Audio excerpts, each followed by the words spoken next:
খুলনার বাসার সামনে থেকে কলেজ ছাত্রীকে জোর করে তুলে নিয়ে নির্যাতন করা হয়েছে। গত ৮ তারিখ সোমবার বেলা ১১টার দিকে এ ঘটনা ঘটে। পরে ছাত্রীর চিৎকার শুনে আশেপাশের লোকজন তাকে উদ্ধার করেন। সে খুলনা সদর হাসপাতালে প্রাথমিক চিকিৎসা নিয়েছে। ভুক্তভোগী কিশোরী খুলনা নগরে তার খালার বাড়িতে থেকে লেখাপড়া করে। তার খালু জানান, আজ বেলা ১১টার দিকে সে বাইরে যাওয়ার উদ্দেশ্যে বাসা থেকে বের হয়। এ সময় কয়েকজন যুবক তাকে জোর করে মোটরসাইকেল করে তুলে নিয়ে যায়। ওই যুবকেরা আগে থেকে বাড়ির সামনে ওঁত পেতে ছিল। তারা মেয়েটির সঙ্গে পড়াশোনা করত, আর এর আগেও তারা বিভিন্ন সময় কুপ্রস্তাব দিয়েছিল।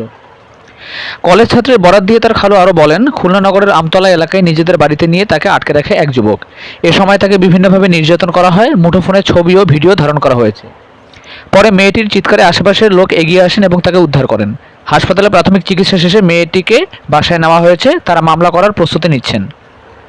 কলেজ ছাত্রীর খালু অভিযোগ করেন, ঘটনার পর থেকে অভিযুক্ত যুবকের বাবা মুঠোফোনে যোগাযোগ করেছেন এবং ব্যাপারটি মীমাংসা করার প্রস্তাব দিচ্ছেন।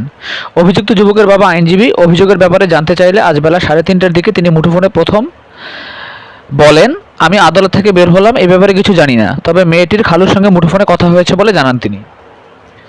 খুলনা সদর থানার ভারপ্রাপ্ত কর্মকর্তা হাওলাদার সানোয়ার হোসেন বলেন, এ বিষয়ে মৌখিক অভিযোগ পেয়েছি। ওই অভিযোগের ভিত্তিতে আইনানুগ ব্যবস্থা গ্রহণের প্রক্রিয়া চলছে।